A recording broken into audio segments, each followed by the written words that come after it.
بسم اللہ الرحمن الرحیم نحمدہ ونصلی ونسلم علی رسولہ الکریم اما بعد۔ معزز ناظرین و سامعین اکرام، السلام علیکم ورحمۃ اللہ وبرکاتہ۔ باب العلم انواریہ ایجوکیشنل سوسائٹی اور جامعہ انواریہ حیدرآباد کے زیر اہتمام احادیث شریفہ اور تفاسیر کی مختلف کتب کی ویڈیو، آڈیو اور اسکرین ریکارڈنگ کا سلسلہ جاری ہے۔ اسی کی ایک سنہری کڑی ابو داؤد شریف کا سلسلہ وار درس آپ حضرات کی خدمت میں پیش کرنے کی سعادت حاصل کر رہے ہیں، اور آج جس عنوان سے، جس باب سے ہمارے درس کا آغاز ہے، وہ باب ہے باب فی من نظر ان یتصدق بمالہ۔ یہ باب ہے اس بیان میں کہ جو شخص یہ نذر مانے کہ وہ اپنے مال کو صدقہ کر دے گا، جو شخص یہ نذر مانے، یہ منت مانے کہ وہ اپنے مال کو صدقہ کر دے گا۔ حدیث پاک کا نمبر ہے 3317۔ حدثنا سلیمان بن داود وابن السرح قال حدثنا ابن وهب قال اخبرني يونس قال قال ابن شهاب فاخبرني عبد الرحمن بن عبد الله بن كعب بن مالك رضي الله عنه ان عبد الله بن كعب وكان قائد كعب من بنيه حين عمي عن كعب بن مالك رضي الله عنه قال قلت يا رسول الله ان من توبتي ان انخلع من مالي صدقة الى الله وإلى رسوله قال رسول الله صلى الله عليه وسلم أمسك عليك بعض مالك فهو خير لك فقلت إني أمسك سهمي الذي بخيبر۔ ترجمہ سماعت کریں کہ حضرت عبد الرحمن بن عبداللہ بن کعب بن مالک رضی اللہ عنہ بیان کرتے ہیں،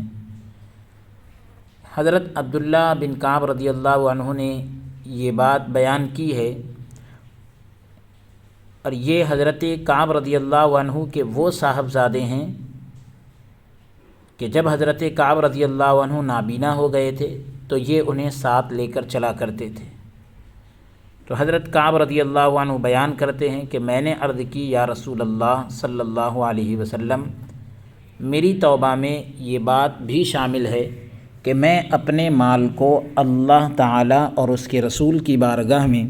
صدقے کے لیے پیش کرتا ہوں۔ تو نبی اکرم صلی اللہ علیہ وسلم نے فرمایا، تم اپنے بعض مال کو اپنے پاس رہنے دو، یعنی اپنے کچھ مال کو اپنے پاس رکھ لو، یہ تمہارے لیے زیادہ بہتر ہوگا۔ وہ بیان کرتے ہیں کہ میں نے عرض کی کہ پھر میں خیبر میں جو موجود اپنا حصہ ہے تو اپنا حصہ اپنے پاس رہنے دیتا ہوں، خیبر میں میرا جو حصہ ہے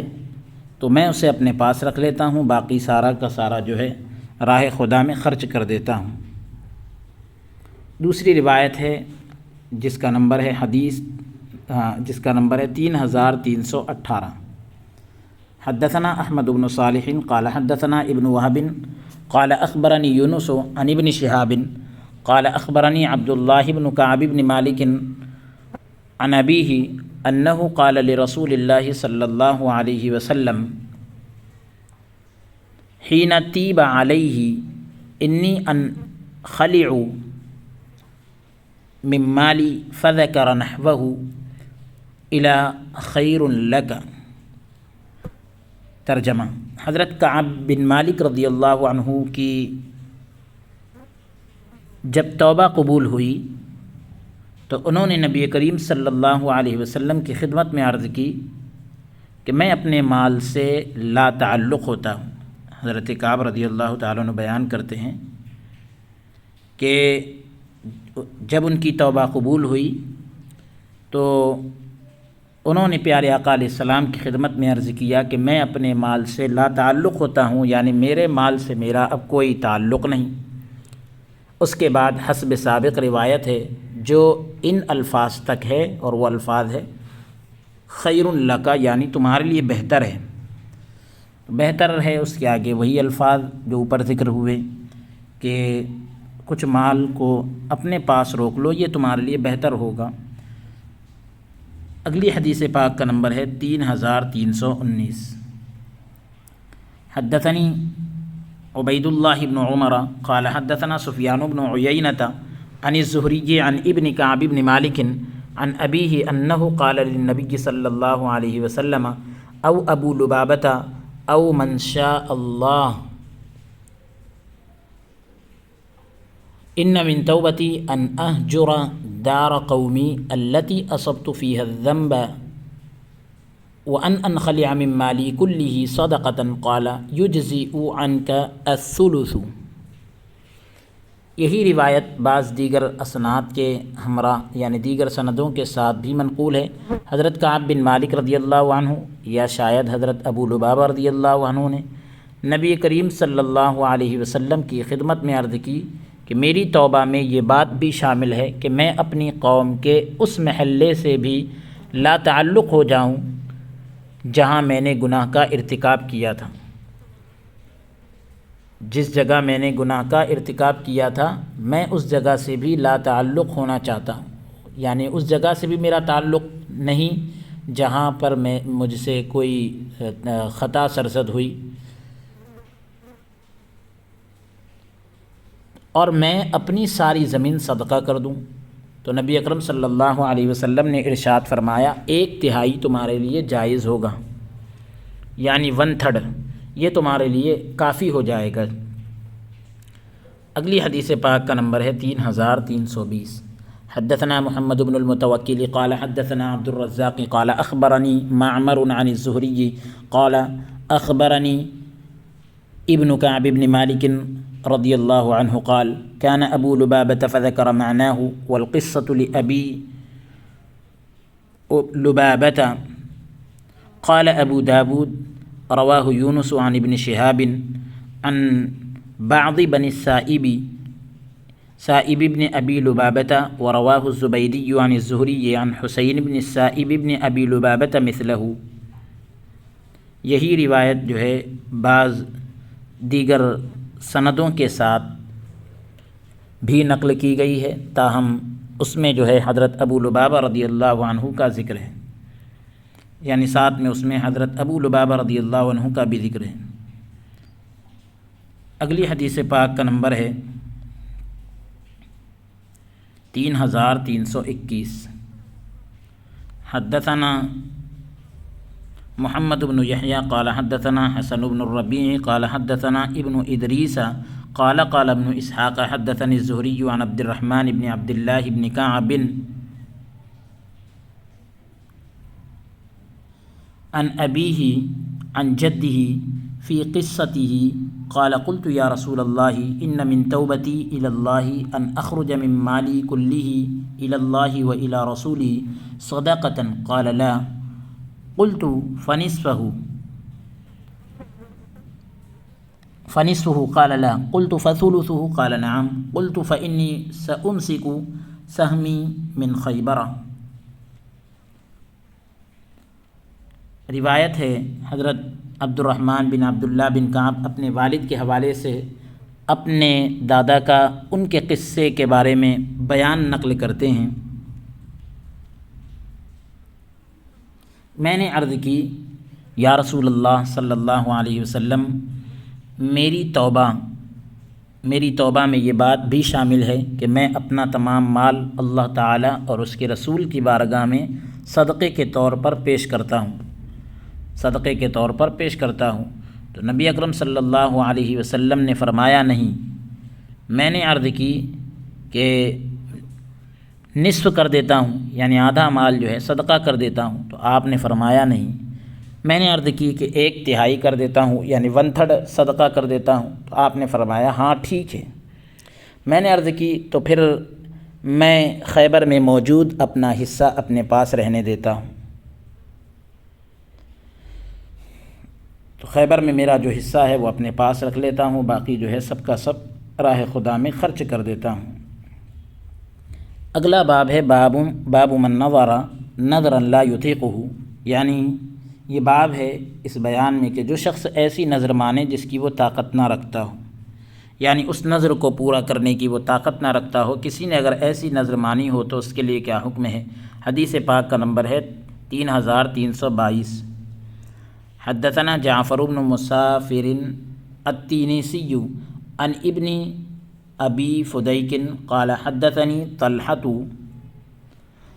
بن یحییٰ الانصاری عن عبد اللہ بن سعید بن ابی ہند عن بکیر بن عبد اللہ بن الاشج عن قریب عن ابن عباس رضی اللہ عنہما ان رسول اللہ صلی اللہ علیہ وسلم قال من نذر نذرا لم يسمه فكفارته كفارة يمين ومن نذر نذرا في معصية فكفارته كفارة يمين ومن نذر نذرا لا يطيقه فكفارته كفارة يمين ومن نذر نذرا طاقه ومن نذر نذرا أطاقه فليف به۔ قال أبو داود روى هذا الحديث وكيع وغيره عن عبد الله بن سعيد بن أبي الهند أوقفوه على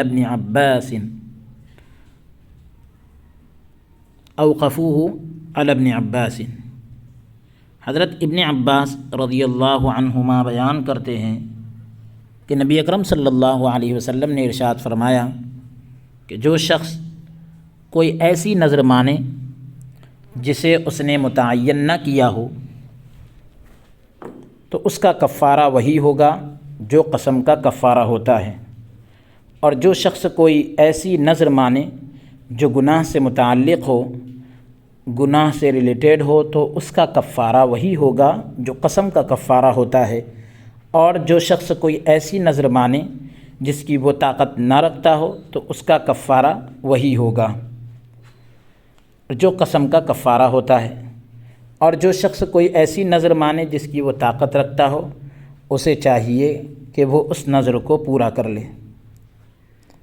امام ابو داود رحمۃ اللہ تعالی علیہ فرماتے ہیں کہ اس حدیث کو وکیع اور ان کے علاوہ دیگر حضرات نے،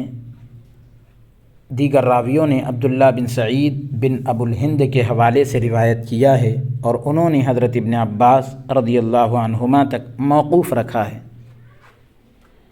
اب اس کی شرح مختصراً ہم ذکر کر دیتے ہیں کہ اللہ تعالیٰ کا ارشاد ہے، اللہ تعالیٰ تمہاری بے مقصد قسموں پر گرفت نہیں فرمائے گا، بغیر مقصد کے، یعنی فضول جو تم نے قسمیں کھائی ہیں اس پر پکڑ نہیں ہوگی، لیکن تمہاری جو پختہ قسموں پر تمہاری گرفت ہوگی، تمہاری پختہ قسموں پر، تمہاری پختہ قسموں پر، جو قسم تم نے کھائی ہے مضبوط قسم، اس پر تمہاری گرفت ہوگی، پکڑ ہوگی، سوا ان کا کفارہ 10 مسکینوں کو درمیانی قسم کا کھانا کھلانا ہے۔ یعنی اب کفارہ یہ ہے کہ 10 غریبوں کو آپ درمیانی قسم کا جو کھانا ہوتا ہے، میڈیم، نہ بہت اعلیٰ اور نہ بہت ادنا، درمیانی قسم کا کھانا ان کو کھلائیں آپ، جیسا کہ تم اپنے گھر والوں کو کھلاتے ہو، یا ان مسکینوں کو کپڑے دینا، یا ایک غلام آزاد کرنا ہے۔ جو ان میں سے کسی چیز پر قادر نہ ہو تو وہ 3 دن کے روزے رکھے، یہ تمہاری قسموں کا کفارہ ہے۔ جب تم قسم کھاؤ اور توڑ دو تو یہ قسم کا کفارہ تمہیں ادا کرنا ہے، اور اپنی قسموں کو حفاظت کرو، یعنی اپنی قسموں کی تم حفاظت کرو، محفوظ رکھو۔ اسی طرح اللہ تعالیٰ تمہارے لیے اپنی آیت بیان فرماتا ہے تاکہ تم شکر ادا کرو۔ سورہ مائدہ کی آیت شریفہ کا ہم نے مفہوم بیان کیا ہے۔ اب مناسبت اور شان نزول بھی اس کا سماعت کر لیں مختصراً،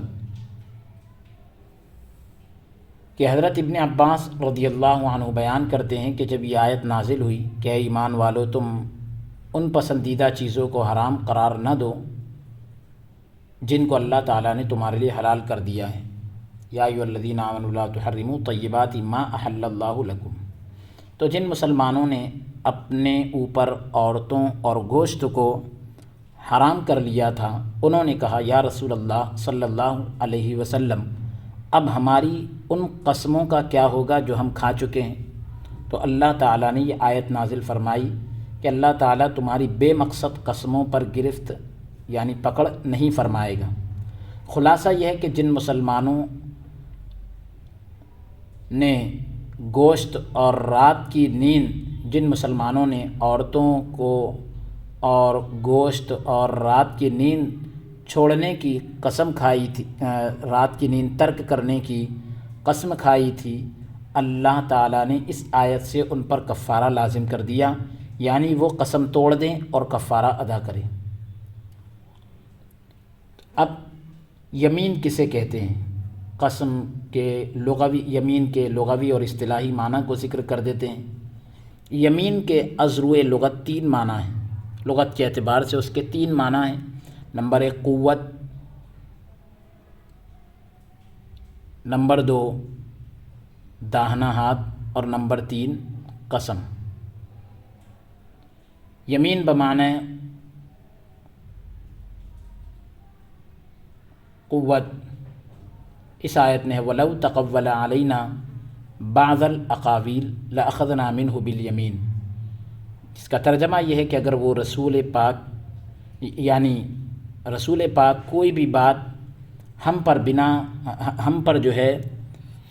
اپنی طرف سے نہیں کہتے، اگر وہ رسول کوئی بھی بات ہم پر اپنی طرف سے کہتے تو ہم ان کو پوری قوت سے پکڑ لیتے۔ یعنی مختصراً اس کو یوں سمجھو کہ اگر کوئی اگر وہ یعنی کہ رسول کوئی بھی بات ہم پر بنا کر اپنی طرف سے کہتے تو ہم ان کو پوری قوت سے پکڑ لیتے۔ یمین کا معنی داہنا ہاتھ بھی اس وجہ سے ہے کہ اس میں زیادہ قوت ہوتی ہے، یعنی الٹے ہاتھ کے مقابل میں سیدھے ہاتھ میں زیادہ طاقت ہوتی ہے۔ تو یمین بمعنی دایاں ہاتھ اس آیت میں ہے۔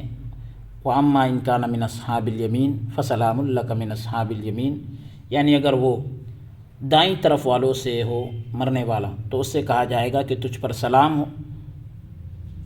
تو دائیں طرف کہ تو دائیں طرف والوں میں سے ہے۔ یمین کا تیسرا معنی قسم ہے، جیسا کہ زیر بحث آیت میں ذکر کیا گیا ہے، اور قسم پر یمین کا اطلاق اس لیے ہوتا ہے کہ جب لوگ ایک دوسرے کے لیے حلف اٹھاتے تو ایک دوسرے کا ہاتھ پکڑ لیتے۔ نیز یعنی ساتھ ہی قسم کے ذریعے سے قسم کھانے والا اپنے کلام کو قوی اور مضبوط کرتا ہے۔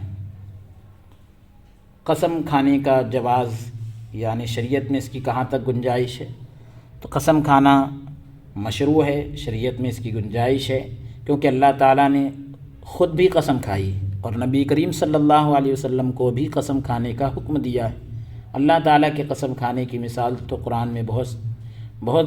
جگہ پر ہے، آپ دیکھ سکتے ہیں وَالنَّجْمِ إِذَا هَوَىٰ، روشن ستارے کی قسم کھائی گئی، لا اقسم بهذا البلد، تو یہاں پر بھی شہر کی قسم کھائی گئی، والشمس وضحاها، سورج اور اس کی چمک کی قسم کھائی گئی۔ بہت سی جگہوں پر قرآن کریم کے اندر قسم کھانے کا ذکر ملتا ہے۔ احادیث شریفہ میں بھی نبی علیہ الصلاۃ والسلام کے قسم کھانے کا ذکر ملتا ہے۔ امام مسلم بن حجاج قشیری رحمۃ اللہ تعالیٰ علیہ روایت کرتے ہیں کہ حضرت ابو موسیٰ اشعری رضی اللہ عنہ بیان کرتے ہیں کہ ہم رسول اللہ صلی اللہ علیہ وسلم کے پاس گئے اور آپ سے سواری طلب کی۔ آپ نے فرمایا تمہیں سوار کرنے کے لیے میرے پاس سواری نہیں ہے، خدا کی قسم میں تم کو سوار نہیں کروں گا۔ پھر رسول اللہ صلی اللہ علیہ وسلم نے ہماری طرف چت قبرے کوہان والے 3 اونٹ بھیجے۔ ہم نے کہا کہ ہم رسول اللہ صلی اللہ علیہ وسلم کے پاس سواری طلب کرنے گئے تھے، تو آپ نے تو قسم کھائی تھی کہ ہم کو سواری نہیں دیں گے۔ ہم نے آپ کے پاس جا کر آپ کو اس قسم کی جو ہے خبر دی، تو آپ نے فرمایا کہ میں جب بھی کسی چیز کی قسم کھاتا ہوں پھر اس کے علاوہ کو بہتر سمجھتا ہوں تو میں وہی کرتا ہوں جو بہتر ہوتا ہے، یعنی قسم کا کفارہ دے دیا جائے اور جو بہتر کام ہو اس کو کر لیا جائے۔ اب جھوٹ کا خدشہ نہ ہو تو زیادہ قسمیں کھانے کا جواز کہاں تک ہے اس کے بارے میں بھی سماعت کر لے کہ فقہا کے نزدیک یہ بات مسلم ہے کہ قسم کھانا مباح ہے، جائز ہے، لیکن کثرت سے قسم کھانا مکروہ ہے، بہت زیادہ قسمیں کھانا بھی مکروہ ہے، کیونکہ اللہ تعالیٰ نے زیادہ قسم کھانے کی مذمت کی ہے، یعنی اس کو بھی اللہ تعالیٰ نے ناپسند کیا، اور اللہ تعالیٰ فرماتا ہے وَلَا تُطِعْ كُلَّ حَلَّافٍ مَّهِينٍ، اور آپ کسی ایسے شخص کی بات نہ مانیں جو بہت قسمیں کھانے والا ہوں، یعنی انتہائی کم درجے کا انسان۔ لیکن اگر افراد قسمیں نہ کھائی جائے، بہت زیادہ قسمیں نہ کھائی جائے تو پھر قسم کھانے میں کوئی حرج نہیں ہے اور بلا کراہت جائز ہے۔ بعض لوگوں نے یہ کہا ہے کہ قسم کھانا مطلقاً مکروہ ہے،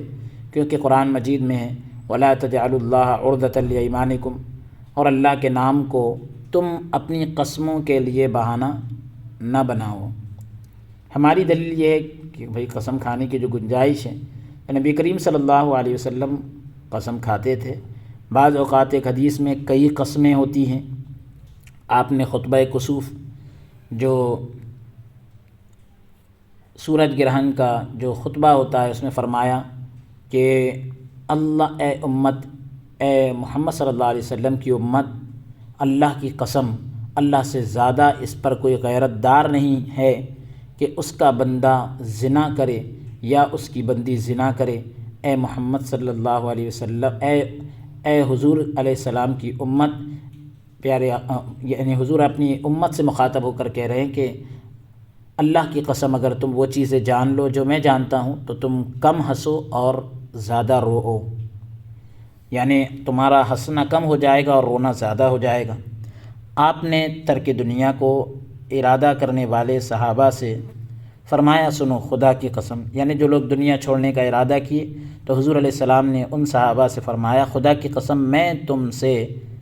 تم سے زیادہ اللہ سے ڈرنے والا ہوں، یعنی تمہارے مقابل میں جو ہے اللہ تبارک و تعالیٰ سے زیادہ ڈرتا ہوں۔ تو اب اور تم سے زیادہ متقی ہوں، لیکن میں روزہ بھی رکھتا ہوں، افطار بھی کرتا ہوں، اور میں نماز بھی پڑھتا ہوں اور سوتا بھی ہوں۔ آپ نے ابو طالب سے ان کے مرنے کے وقت فرمایا کہ سنو اللہ کی قسم میں تمہارے لیے اس وقت تک استغفار کرتا رہوں گا جب تک مجھے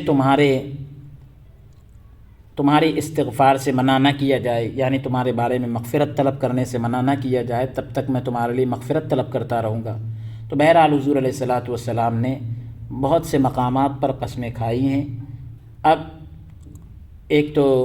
یہ بات ہو گئی کہ اللہ اور اس کے رسول پاک علیہ السلام سے قسم کھانے کا تذکرہ مل گیا،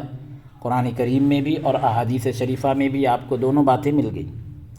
اب فی نفس ہی بذات خود جو ہے قسموں کی اقسام بتلا رہے ہیں۔ فی نفس ہی کا جو اس کی اقسام ہے وہ 5 ہے، واجب، نمبر 2 مستحب، نمبر 3 مباح، نمبر 4 مکروہ اور نمبر 5 حرام۔ واجب کا مطلب اگر کسی بے قصور مسلمان کو قتل یا ہلاکت سے بچانا قسم کھانے پر موقوف ہو، ڈیپینڈ کرتا ہو تو قسم کھانا واجب ہے۔ کسی بے قصور مسلمان کو آپ ہلاکت سے بچانے کے لیے قسم کھانا ہی پڑ رہی ہے تو قسم کھانا واجب ہے۔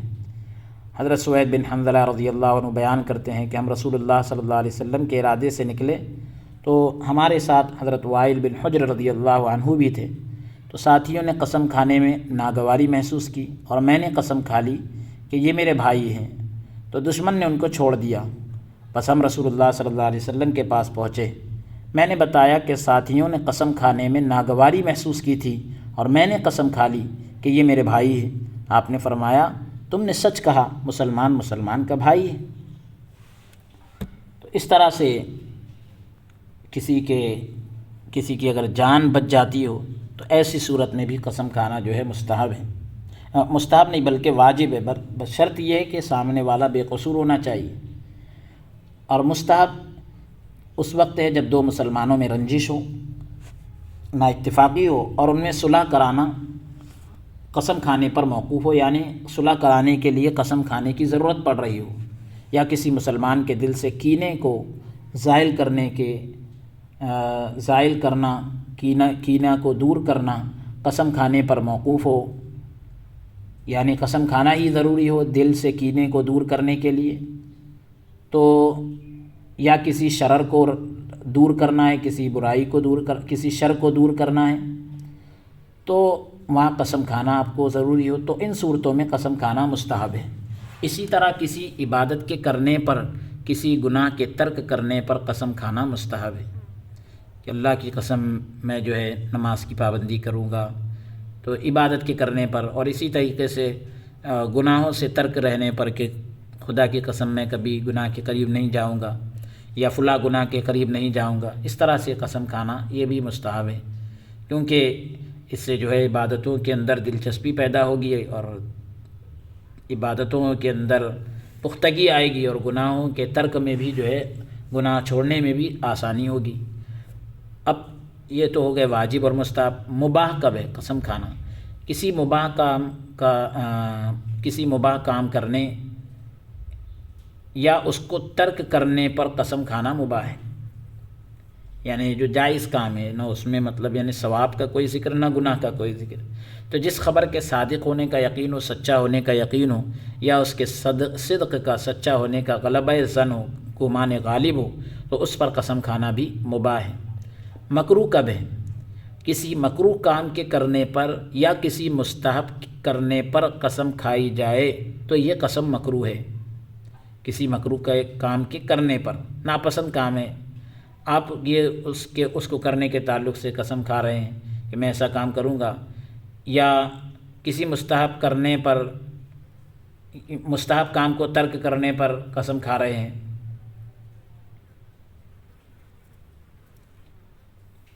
تو کسی مکروہ کے کام کے کرنے پر یا کسی مستحب کرنے پر قسم کھائی جائے تو یہ قسم مکروہ ہے۔ روایت ہے حضرت مصطح رضی اللہ عنہ، حضرت عائشہ رضی اللہ عنہ پر جب تہمت لگانے والوں میں شامل رہے تو حضرت ابو بکر صدیق رضی اللہ عنہ جو ہے حضرت مصطح رضی اللہ عنہ کو خرچ دیتے تھے، تو جب اللہ تعالیٰ نے حضرت عائشہ رضی اللہ عنہ کی اس تہمت سے برات بیان کر دی تو حضرت ابو بکر رضی اللہ عنہ نے قسم کھائی کہ وہ پہلے جو حضرت مصطح رضی اللہ عنہ کو خرچ دے کر ان کی مدد کرتے تھے اب وہ بند کر دیں گے۔ تب اللہ تعالیٰ نے یہ آیت نازل فرمائی وَلَا يَأْتَلِ أُولُو الْفَضْلِ مِنْكُمْ وَالسَّعَةِ أَن يُؤْتُوا أُولِي الْقُرْبَى، کہ تم میں سے جو لوگ صاحب وسعت اور خوشحال ہیں وہ یہ قسم نہ کھائیں کہ وہ اپنے رشتہ داروں اور مسکینوں اور اللہ کی راہ میں ہجرت کرنے والوں کو کچھ نہیں دیں گے، ایسی قسم نہیں کھائیں گے، اور ان کو چاہیے کہ وہ معاف کر دے اور درگزر کر دے۔ کیا تم یہ پسند نہیں کرتے کہ اللہ تعالیٰ تمہیں بخش دے، اور اللہ تعالیٰ بخشنے والا بے حد رحم فرمانے والا ہے۔ اس آیت سے یہ معلوم ہوا کہ کسی کار خیر کو ترک کرنے کی قسم کھانا، اچھے کام کو ترک کرنے کی قسم کھانا،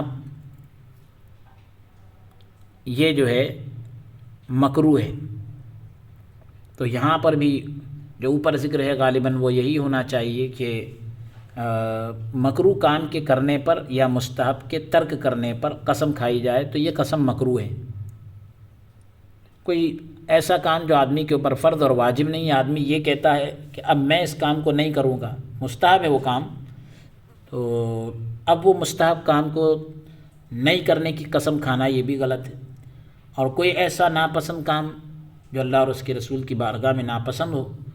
تو اب اس کو کرنے کی قسم کھانا یہ بھی مکروہ ہے۔ تو مکروہ کام کو کرنے کی قسم کھانا بھی مکروہ ہے، مستحب کو ترک کرنے کی قسم کھانا بھی مکروہ ہے۔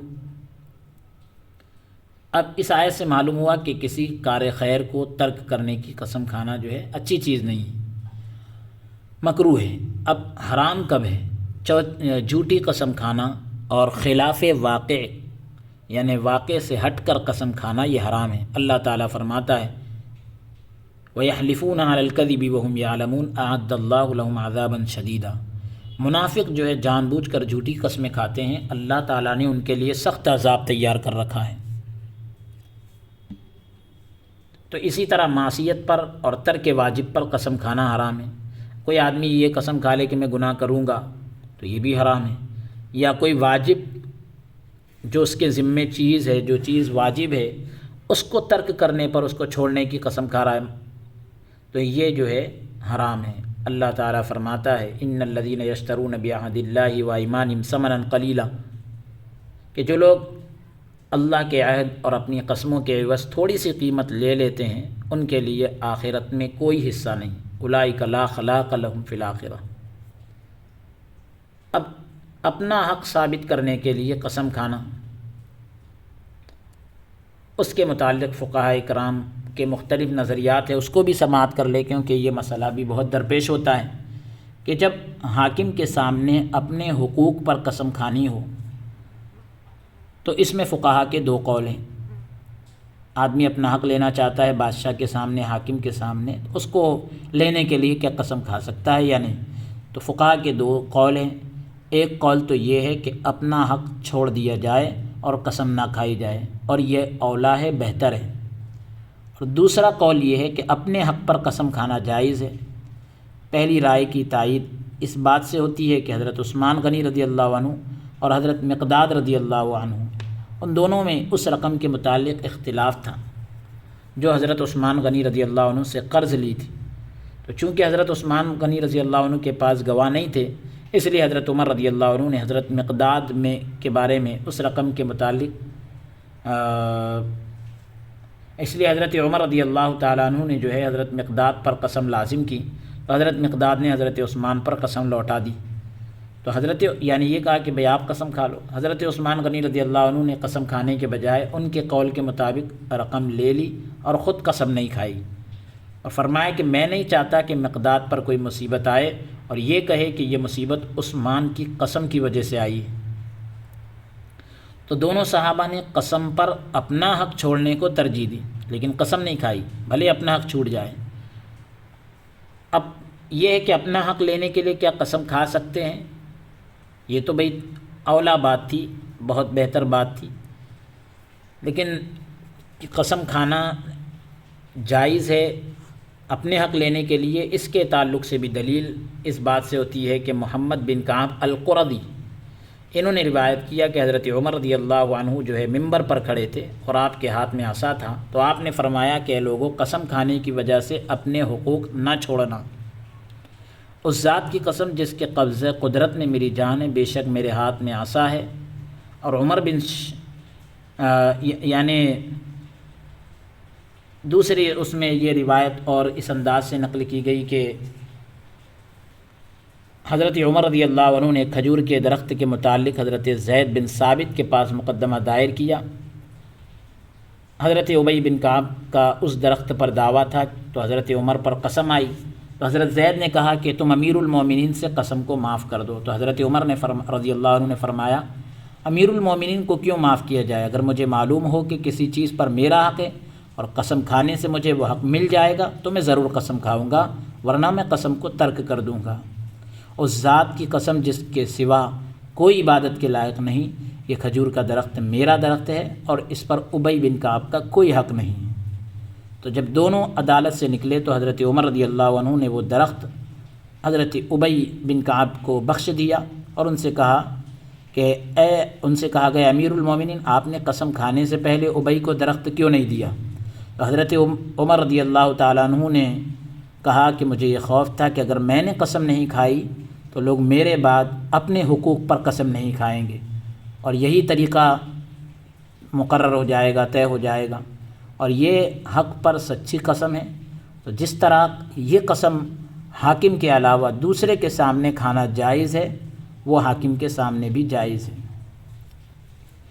تو قسم کھانے کا طریقہ بھی سماعت کر لیں مختصراً، کہ قسم جو ہے اللہ کی ذات یا اس کے اسماء میں سے کسی اسم یا اس کی صفات میں سے کسی صفت کی کھائی جائے۔ مثلا اس طرح قسم کھائی جائے کہ اس ذات کی قسم جس کے سوا کوئی عبادت کے لائق نہیں، یا اس ذات کی قسم جس کی میں عبادت کرتا ہوں۔ تو نبی کریم صلی اللہ علیہ وسلم اس طرح سے قسم کھاتے تھے کہ اس ذات کی قسم کہ جس کے قبضہ قدرت میں محمد کی جان ہے۔ تو اللہ تبارک و تعالیٰ کے ناموں کی بھی قسم کھائی جا سکتی ہے، جیسے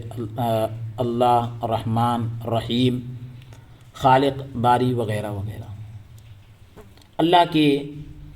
عظمت، اللہ کے جلال اور اللہ کی قدرت وغیرہ کی بھی قسم کھائی جا سکتی ہے، یعنی اسماء کے ساتھ جو صفات ہے، جیسے لا و مقلب القلوب، اے دلوں کے پلٹنے والے، دلوں کے پلٹنے والے کی قسم۔ غیر اللہ کی قسم کھانے سے منع کیا گیا ہے، اللہ کے علاوہ کسی اور کی قسم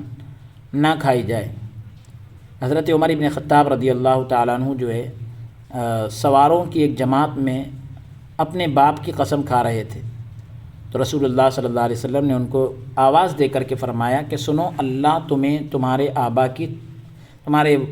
والد وغیرہ کی قسمیں کھانے سے منع فرماتا ہے۔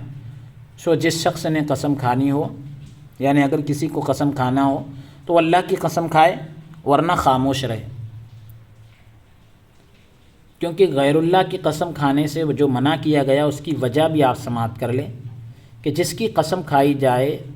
تو اس کی تعظیم مقصود ہوتی ہے، اور حقیقی تعظیم اللہ عز و جل کے لیے خاص ہے، اس لیے غیر اللہ کی قسم کھا کر اس کو اللہ کے مشابہ نہ کیا جائے۔ یہ بھی عقائد کی اہم بات تھی۔ تو اللہ کے غیر کی قسم کھانا کیا جائز ہے یا نہیں؟ اب اگر کوئی یہ کہتا ہے کہ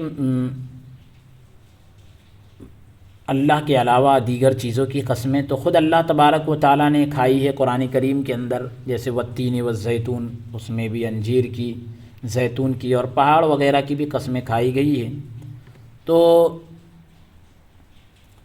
اس میں جو ہے جواب یہی دیں گے کہ اللہ تبارک و تعالیٰ کسی حکم کا پابند نہیں ہے، وہ مالک مطلق ہے، جو چاہے کرے، اس پر کوئی سوال یا اعتراض نہیں ہے۔ اور رہی بات یہ پہاڑ، درخت اور انجیر وغیرہ، تو یہ ان کی قسمیں کھا کر اللہ تعالیٰ نے ان چیزوں کی فضیلت کو ظاہر کیا ہے، اور یہ ظاہر کیا کہ یہ چیزیں اللہ کی ذات پر گواہ ہیں۔ اب اللہ کے علاوہ کسی اور کی قسمیں کھانا یہ مکروہ ہے یا کوئی اور درجہ ہے؟ تو ایک قول تو یہ ہے کہ ہاں مکروہ ہے، کیونکہ حدیث میں اس کی ممانعت ہے، اور عام فقہا نے کہا کہ یہ مکروہ نہیں ہے، اور ہمارے زمانے میں فقہا نے اسی بات پر فتویٰ دیا ہے۔ اور حدیث میں ممانعت جو منع کیا گیا اس بات پر محمول ہے جب اس قصد سے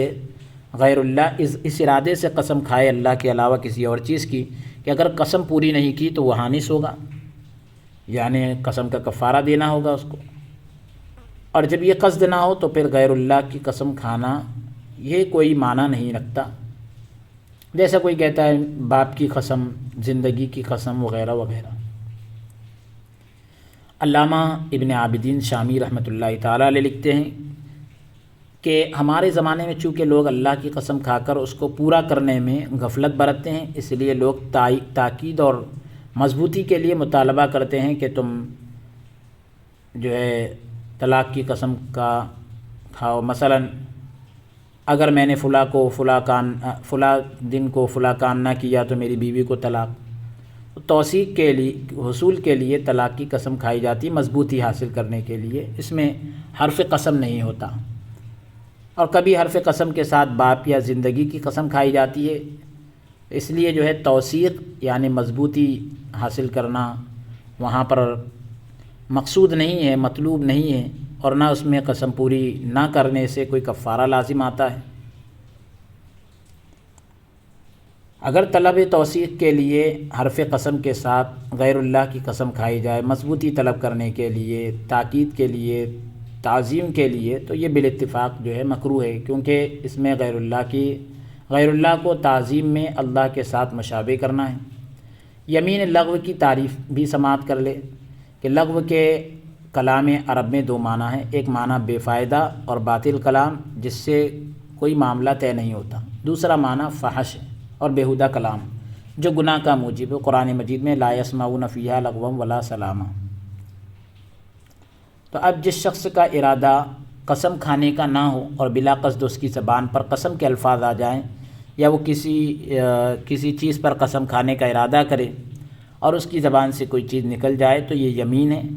اللہ تعالیٰ فرماتا ہے کہ اللہ رب العالمین تمہاری بے مقصد قسموں پر تمہاری گرفت نہیں فرمائے گا۔ جیسے سبقت لسان سے اگر آدمی کی زبان سے کوئی کلمہ ایسا نکل جائے تو اس پر گرفت نہیں ہوتی، اسی طرح سے قسم وغیرہ بھی ہو جائے تو اس پر بھی کوئی گرفت نہیں ہوتی۔ ہاں، انسان کو یہ پتہ ہو، یہ گمان ہو کہ یقینی طور پر فلاں واقعہ ہوا اور وہ اس پر قسم کھا لے اور حقیقت میں واقعہ وہ واقعہ اس کے خلاف ہو تو یہ یمین لغو ہے، اس میں نہ کفارہ ہے نہ گناہ ہے۔ ایک شخص ماضی کے کسی واقعے، گزرے ہوئے زمانے کے کسی واقعے پر قسم کھائے اور اس کے گمان میں وہ واقعہ اس طرح ہو اور در حقیقت واقعہ اس کے برخلاف ہو تو یہ یمین لغو ہے، اور ہم امید رکھتے ہیں کہ اللہ تعالیٰ اس شخص سے بھی مواخذہ نہیں فرمائے گا۔ اور ایک شخص کے متعلق قسم کھائے کہ یہ زید ہے اور اس کا یہی گمان ہو اور حقیقت میں وہ امر نکلا تو یہ بھی یمین لغو ہے۔ یمین منعقدہ کسے کہتے ہیں وہ بھی سماعت کر لے کہ مستقبل میں کسی کام کے کرنے، یعنی آنے والے زمانے میں کسی کام کے کرنے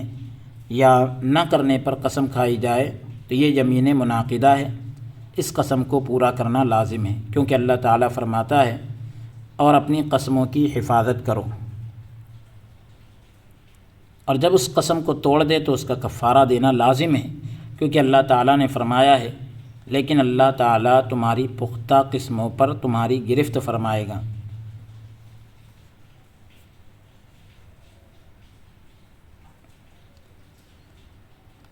اب ان کا کفارہ 10 مسکینوں کو درمیانی قسم کا کھانا کھلانا ہے، اور اس قسم میں کفارہ جو ہے بالاتفاق طے ہے، خواہ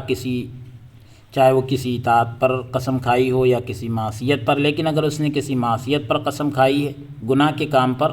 تو اس کے لیے ضروری ہے کہ وہ گناہ نہ کرے اور قسم کا کفارہ دے دے، جیسا کہ اس سے پہلے بھی بیان کیا جا چکا ہے۔ امام مالک اور امام ابو حنیفہ کے نزدیک قسم توڑنے پر کفارہ لازم ہے، چاہے اس نے جان بوجھ کر قسم توڑی ہو یا بھول کر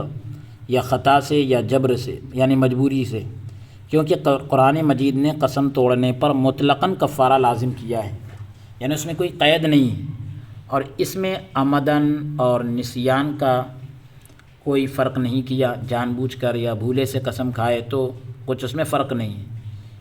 امام شافعی اور امام احمد رحمہم اللہ نے کہا ہے کہ اگر کسی شخص نے نسیان بھول کر یا غلطی سے یا کسی نے اس کو مجبور کیا ہو قسم توڑنے کے لیے، اس ایسی حالت میں قسم توڑا ہو تو اس پر کفارہ واجب نہیں۔ دلیل اپنے اپنے موجود ہے، جیسا کہ امام شافعی اور امام احمد بیان کرتے ہیں کہ حضور علیہ السلام کی حدیث پاک پیش کرتے ہیں کہ حضور علیہ السلام نے فرمایا کہ میری امت سے خطا، نسیان اور جبر سے مواخذہ اٹھا لیا گیا ہے۔ ایک ہے یمین غموس،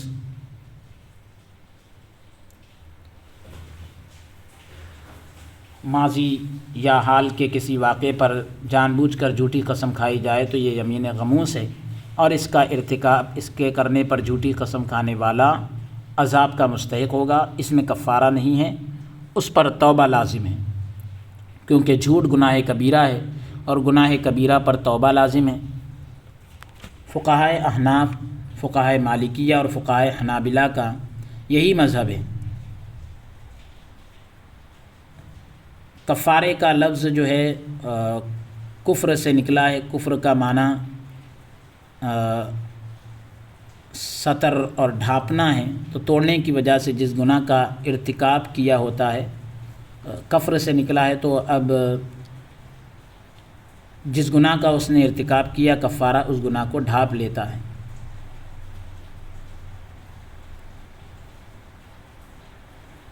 کفارہ قسم کے احکام میں ائمہ کرام کے مختلف مذاہب ہیں۔ امام ابو حنیفہ، یعنی قرآن مجید میں تو پتہ یہ بات معلوم ہوئی کہ کفارہ قسم میں 10 مسکینوں کو کھانا کھلانا ہے یا ان کو کپڑے پہنانا ہے یا غلام آزاد کرنا ہے۔ جو شخص ان میں سے کسی چیز کی طاقت نہ رکھتا ہو تو وہ 3 دن کے روزے رکھے۔ احناف کے نزدیک کھانا کھلانے سے مراد یہ ہے کہ 10 مسکینوں کو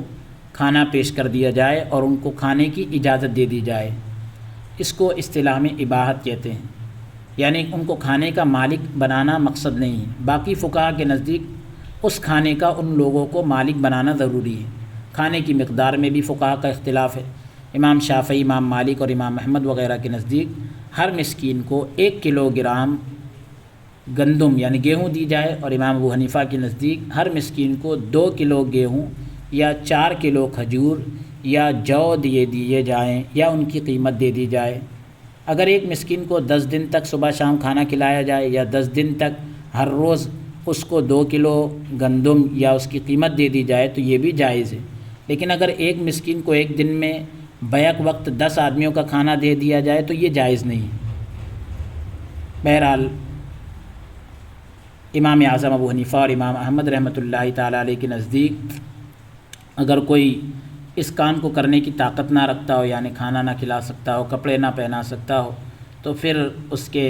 لیے 3 دن کے روزے رکھنا ضروری ہے لگاتار،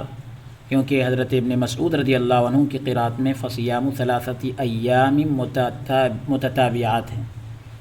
تو لیکن اگرچہ کہ یہ قرات متواتر نہیں ہے، لیکن یہ آیت خبر واحد اور آپ سے روایت کے درجے میں ہے، اور خبر واحد حجت ہوتی ہے، اور اس سے قرآن کے کسی حکم میں زیادتی ہو سکتی ہے۔ جس طرح عمداً روزہ توڑنے کے کفارے میں جو 60 روزے لگاتار رکھے جاتے ہیں ان کا ذکر قرآن میں نہیں ہے، اور ان کا لگاتار رکھنا صرف حدیث سے ثابت ہے، ٹھیک اسی طرح یہاں پر بھی لگاتار روزے رکھنا حدیث پاک سے یا حضرت عبداللہ ابن مسعود رضی اللہ عنہ کی قرات سے ہم اس کا حکم لگاتے ہیں احناف۔ اللہ تبارک و تعالیٰ کی بارگاہ میں دعا کرتے ہیں کہ اللہ تعالیٰ جو ہے ہمارے اس درس کو اپنی بارگاہ میں قبول فرمائیں۔ آج کے سلسلہ درس کو ہم یہیں پر موقوف کرتے ہیں، اور اللہ عز و جل کی بارگاہ میں دعا کرتے ہیں کہ رب تبارک و تعالیٰ ہم کو قول سے زیادہ عمل کی توفیق عطا فرمائیں، اور اگر درمیان میں کوئی سہو یا کوئی خطا ہوئی ہو تو اللہ تبارک و تعالیٰ اس لغزش اور خطا کو معاف فرمائے، اور ہمارے اس پڑھنے کو اپنی مقدس بارگاہ میں قبولیت کا درجہ عطا فرمائیں، اور اس درس کو عوام اور خواص کے لیے مفید بنائیں، اور اللہ تبارک و تعالیٰ حدیث پاک کی برکت سے ہماری زندگیوں میں روشنیاں عطا فرمائیں، دونوں عالم کی بھلائیوں سے ہمیں مالا مال فرمائیں۔ آمین۔ وصلی اللہ تعالی وسلم علی خیر خلقی ونور عرشہ سیدنا و نبینا محمد وعلی آلہ واصحابہ اجمعین برحمتک یا ارحم الراحمین، والحمد للہ رب العالمین۔